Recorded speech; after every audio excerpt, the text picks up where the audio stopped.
planet is dying, and it's dying fast. Every day, trees are being cut down. Ice is melting. It's causing floods and typhoons.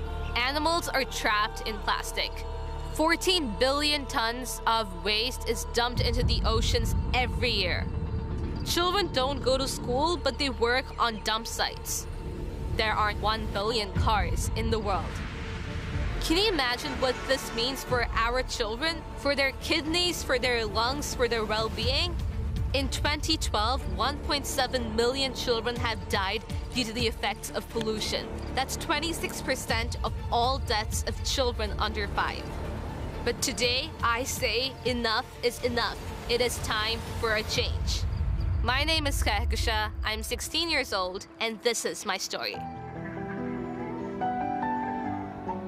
This is little Kehkashan, 16 years ago. A very special girl born in Dubai on a special day. The 5th of June, World Environment Day. No surprise that her passion for the environment started at a very young age. I have always loved nature. It was always a part of my life. My favorite animal is the koala. It's literally the cutest thing I've ever seen. The first thing that really touched me was a picture of a bird which had ingested the plastic. When I saw that on TV, I realized that it's probably time I did something. And so she does. On her 8th birthday, she decides to plant her first tree. She starts to mobilize children and neighbors to join her in saving the planet. At the age of 12, Kehkashan is selected to become the United Nations Environment Coordinator for Children and Youth.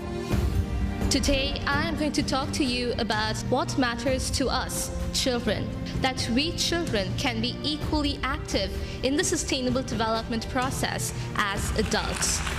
But that's just the beginning. Back home, Kehkashan decides to do even more, to dream bigger and to move faster. She starts her own organization, Green Hope, a green movement of passionate children fighting for our planet. We children, we are the future, but we are also the change, and we will move this world.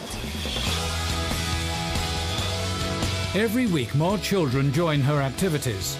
Together, they plant trees, organize recycling activities and educational trips, and they clean up beaches. So, are we ready for this beach cleanup?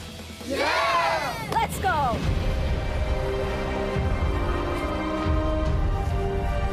For Kehkashan, education is the key to change. She organizes conferences where children and youth can learn all about protecting the environment. Why do we keep ignoring climate change as a threat? In every possible way, Kehkashan is motivating children to live the change. Recycle! The onus is upon us, the youth, to take the lead and rise up to the challenge to mitigate climate change.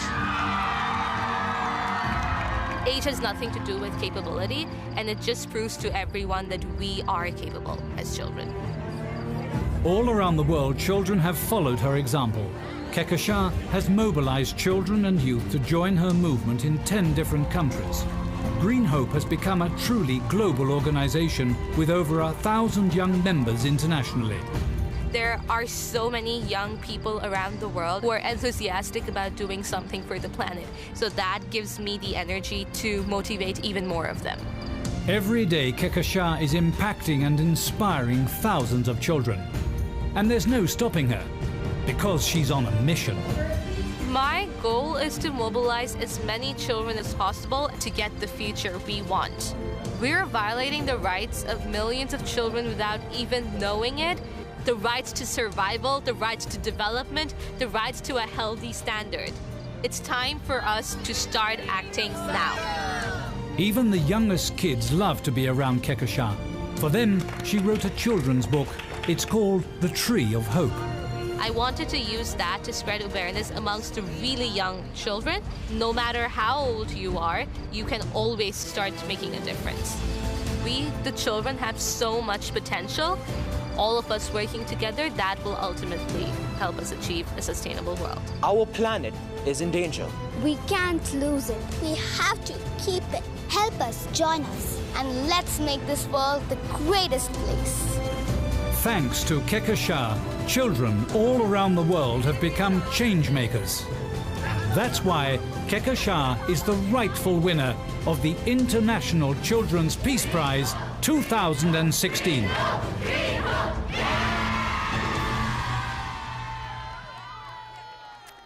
Please welcome to the stage winner of the 2016 International Children's Peace Prize, Kehkashan Basu.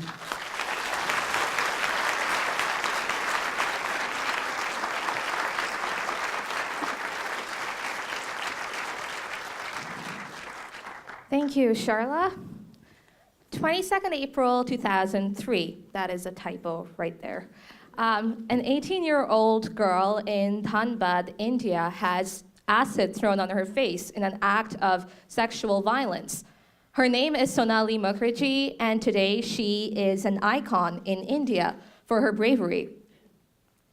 October 9th, 2012, a 15-year-old girl in Mingora, Pakistan is shot in the head for wanting to go to school. The world today knows her as Malala Yousafzai. These are just a handful of incidents that the media has picked up. Behind the dark curtains of social taboo, 129 million women across 29 countries in the Middle East and Africa are victims of genital mutilation. Every 12 hours, a bride is burned to death in Delhi for dowry. We have lost count of the millions of female fetuses that are aborted every year, killing us even before we are born. And every day, everywhere, women and girls face violence and abuse just because we are women or girls. And this must change. But change cannot come about on its own. One must bring about the change themselves and not wait to receive it on a platter. And every person, young or old, girl or boy, has the ability to be a change maker and to be strong enough to live a life of dignity. And my journey is living proof of that. Good morning, everyone. My name is Kehkashan. I am 17 years old, and I am so honored and privileged to be here today to share with you my journey of change. So I am the winner of the International Children's Peace Prize, and I'm also the founder president of my own youth organization called Green Hope Foundation, the youth ambassador of World Future Council, and a United Nations human rights champion. So we are running the most dangerous experiment in history right now, which is to see how much carbon dioxide our atmosphere can handle before there is an environmental meltdown. And why do we keep ignoring climate change as a threat? It is the harshest reality of our times, and yet we continue to underestimate or even trivialize its importance. Polar ice caps are melting, sea levels are rising, typhoons and hurricanes are wreaking havoc, forest fires are choking our skies, and our fossil fuel-driven economies are turning our cities into veritable gas chambers. And this escalating rate of environmental degradation has led to a new phenomenon, that's climate refugees. Millions of people are forced to migrate from their homes and countries due to floods, droughts, sea level rise as a consequence of climate change. And a large portion of these migrants are unfortunately women and children. So that must change, and that is why young people like me are speaking out all across the world, demanding our right to live with dignity, because we are the citizens of today and tomorrow. But we will not live to see our tomorrow if our today is not taken care of. So our planet, as you know, is dying, and it's dying fast. And we are the last generation that has the opportunity to do something about it before it is too late. As you saw in the video, when I was 8 years old, I saw a picture of a dead bird with its stomach full of plastic. And I realized that there was something really wrong with that picture, and I had to do something to stop it from happening again. And it was also around that time that I attended a lecture by the famous environmentalist Robert Swan, who is the only man to walk to both the poles. And his words, "The greatest threat to our planet is the belief that someone else will save it," struck a chord in me, and that has been motivating me ever since. So I started by going to my neighborhood shops, restaurants, beauty salons, asking them to recycle, to stop using plastic, to stop wastage. And in just a couple of months, I was able to reach out to hundreds of people. And I realized that each and every person did want to make a difference. They just needed that opportunity to spread that awareness.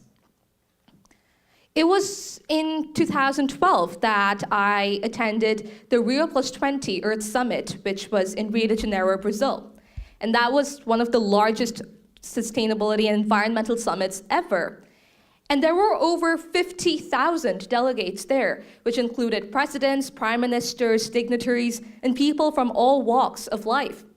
And they were all talking about the future of our planet, our future. But there were only 5 children, people under the age of 18, present there. And I really did not like that. So when I came back to Dubai, I started Green Hope Foundation with the sole objective of providing children and young people with the platform to not only learn about sustainability challenges, but also how to take actions to mitigate them. So our main goal is to involve young people and in civil society, all sections of civil society at the local, regional, and international levels. And one of the main ways that we do this is through our ground-level community projects. Our main goal is to reach out to the future generations. And in just 5.5 years, we are now in 10 countries and have over 1,000 members internationally. Now, like I said, children play a very important role in the Sustainable Development Agenda. And there are over 2 billion children in the world, and each and every single one of them deserves to have their voice heard. And that is what we at Green Hope endeavor to do, to give them a voice and to have their voices heard. And over the last 5.5 years, we've spoken in junior schools all across the world, talking to the first graders, the second graders. And one of the best things is that they know so much about pollution, about why it's important to have equal rights between girls and boys, about biodiversity conservation. And last year, a girl at a junior school in Toronto even said that if we do something nice for the environment will do something nice for you. And that is such a simple ideology that we can apply in all aspects of our life, but we often don't because we have so many other things that are in our head or so many other inhibitions. So that is one of the reasons that we love working with children, because they will tell you like whatever there is, they will tell you like it is, and they are so open in what they want to do, and they know what they want to do. So we conduct environmental academies, workshops, and conferences, which are tailor-made conferences that teach students how to work on calculating their carbon footprint, and biodiversity conservation, and sustainable consumption. So Green Hope has branched out, and we work actively with several international bodies, such as the United Nations, where when I was 13, I was the youngest speaker and delegate at the United Nations Youth Assembly. We also work with the World Bank, where I was invited to speak at the World Bank Youth Summit in 2015 on the role of girls in the climate change agenda. In January 2017, we, in my capacity as the winner of the International Children's Peace Prize, we attended the World Summit on Nobel Peace Laureates, where we conducted workshops for all the youth leaders who came there. In March 2017, I was invited to speak at the 34th session of the United Nations Human Rights Council in Geneva, where I spoke about the role of children in the climate change agenda. And I spoke about how climate change impacts our right to life, to health, food, water, shelter, education. And in the case of migration from disaster zones, we often find ourselves uprooted from a stable setup to one that's fraught with uncertainty and exploitation. And the people who are affected the most are children and women. The largest audience that I'd ever spoken to was when I launched the Push for the Environment campaign of kids' rights in June 2017 at the Ziggo Dome in Amsterdam to over 10,000 Dutch youth. Now, as you all know, since you're here, children all around the world face many challenges. But when you're a girl, your challenge begins from the womb. And we still have societies where girls have acid thrown on their faces for resisting marriage, girls being burned alive for dowry, girls being shot in the head for wanting to go to school. So my work as a gender activist was realized when, in March 2017, the very famous rock band U2 performed in Toronto and featured me as one of the incredible women changing the world while they performed their song Ultraviolet. Thank you.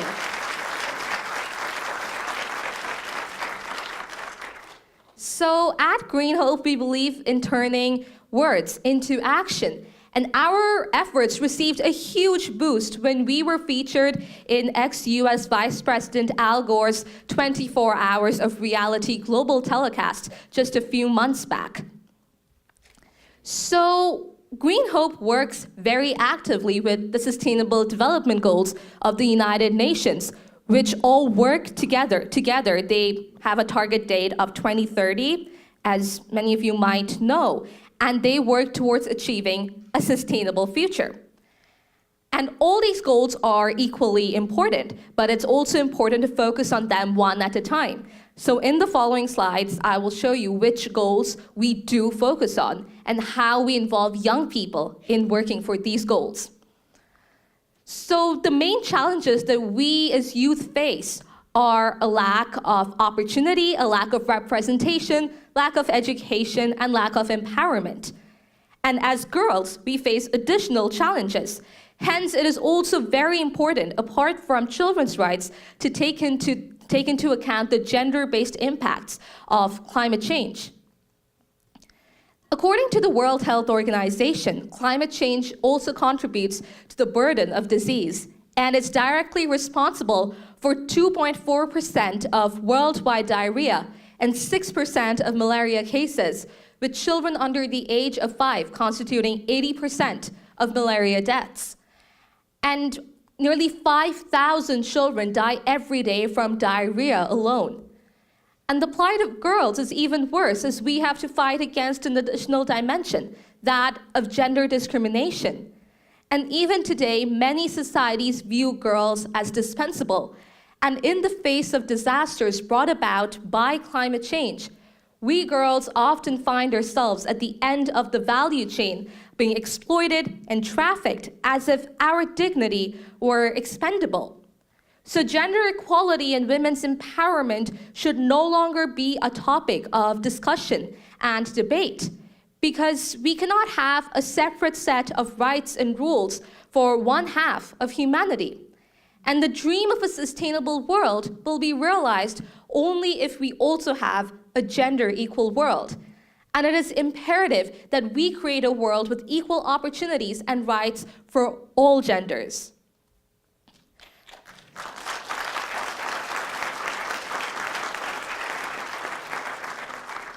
But the one aspect where women do outweigh men is in terms of poverty. And the grim grip of malnutrition, of deprivation, penury, all encompass more women than men. And poverty eradication has been the #1 target since 2000, first with the Millennium Development Goals, and currently with the Sustainable Development Goals. And this goal can only be achieved if specific actions are taken to first mitigate female poverty, and then only will this goal be achieved. Education for sustainable development, education for every single person, is extremely important, because you can't do anything if you're not first aware of the problem. And Green Hope has been able to reach out to over 5,000 institutions all around the world. A very creative way that we use is to spread awareness about education for sustainable development is through creative means. For example, art, through art competitions, art workshops, dance, through our flash mobs, music, where we have a band and we compose songs on climate justice, on peace. Our band plays instruments, we sing, rap, beatbox. We have drama, where students also express their views on stage. We have sports, because we believe in a life of dignity for all. And so we involve all the people who help Green Hope, such as our gardeners, cleaners, tailors, and we have cricket matches, soccer matches. And a really amazing event is the Sustainable Development Goals Soccer World Cup, where each team chooses a goal to play towards and uses music, art, dance to spread awareness about it. Our first international project was in 2015, where we went to the salt pans of India. And the people over there have no identity because according to the government, no one lives there. And it was a terrible environment, and we were able to give 100 solar lamps to the people living over there. So we named this campaign A Ray of Hope because that was actually the first time that many of them had a source of light when they had dinner that night. And we also conducted workshops for the village students over there. Another really important aspect of sustainability is adopting sustainable consumption as a way of life. And we do this through our recycling campaigns, beach cleanups, park cleanups, with children as young as 6 and 7 joining us in our campaigns. We have planted more than 11,000 trees all around the world. One of our main projects is turtle conservation, where in March 2017, we went to Oman to see how the green turtles came out of the water to lay their eggs, how the baby turtles came out of their eggs, and how they were tagged as well so the scientists could track their movements. We have adopted a northern white rhino named Basu, as well as part of our wildlife conservation projects. One of our most amazing trips was when we went to the Sundarbans, which is the largest mangrove forest in the world, located on the border of Bangladesh and West Bengal. So we went to the West Bengal side, and we planted 300 mangrove saplings in the areas that were devastated by Typhoon Aila, because these mangroves are not only a natural habitat, but also act as a natural barrier against natural disasters. So these mangroves, should there be another hurricane or typhoon, the people living there will be much more protected by having these mangroves. We even conducted workshops, 4 workshops for the 4 sections of their schooling system in one day, which was a new thing for me because for the first time ever, I conducted a workshop in Bengali. And one of the best ways that we connected with the students there was through music, dance, and art. And one girl even said, when we tried to explain to her what gender equality was, she immediately said that, okay, so gender equality means not getting married until you're above 18 years old. And that to her meant gender equality. And that is what we try to propagate through music, through dance, and through art. And we were also able to reach out to 122 tribal families where we give them clothes, torches, and umbrellas. So Green Hope has spread its wings and gone international. We conducted our first ever side event at the United Nations in 2015 on renewable energy and future generations with eminent speakers from UNICEF, UN Women, UNEP. We were invited to Seychelles in 2013 to be a part of their Eco Schools campaign. In 2014, we spoke at the World Conference on Youth in Sri Lanka. In New York in 2015, we were the keynote speakers at the New York Eco Schools Summit, and most recently in February 2018, where we spoke at the United Nations International School. Our second international trip was in July 2016, where we went to Nepal. And there we took 120 kgs of stationery items and gave it to the children of the prisoners over there. We also distributed LED bulbs to the old age homes. We planted 100 trees. And a really special place that we went to was a home that housed HIV-infected children. And even though we had a language barrier, they communicated with us through music and dance. And the smile on their faces, even though they did not have adequate medical care, was so amazing and really taught us that our problems in life are really minuscule compared to their problems. And still, they smiled.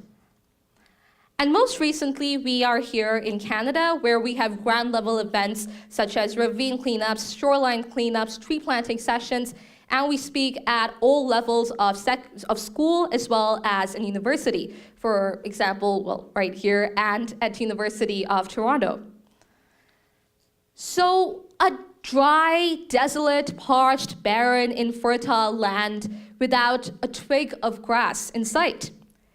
A Martian landscape already exists right here, and it's called the Run of Kutch in India. And this is what Earth 2030 will look like if we do not act now. And these little girls do not go to school, and they're forced to walk barefoot on that hot and rocky soil. So I ask you, what kind of future can these girls look forward to? And the answer to that lies within each and every one of us. So once you leave this comfortable hall, I ask all of you to pledge to take at least one action. Plant a tree, sponsor a child's education, consume with care. The opportunities are many, and it all depends on you. The dream of a sustainable future can be realized only if we bridge the gap between the haves and have-nots. It will be realized when all genders have equal rights and equal opportunities. It will be realized when we stop discriminating based on age, race, color, and religion. And it will be realized when each and every one of us takes that one step outside of our comfort zones to make a difference. I believe that it can be done, and I am not going to wait while others are still trying to make up their minds. Because as Nelson Mandela said, it always seems impossible until it is done. Thank you.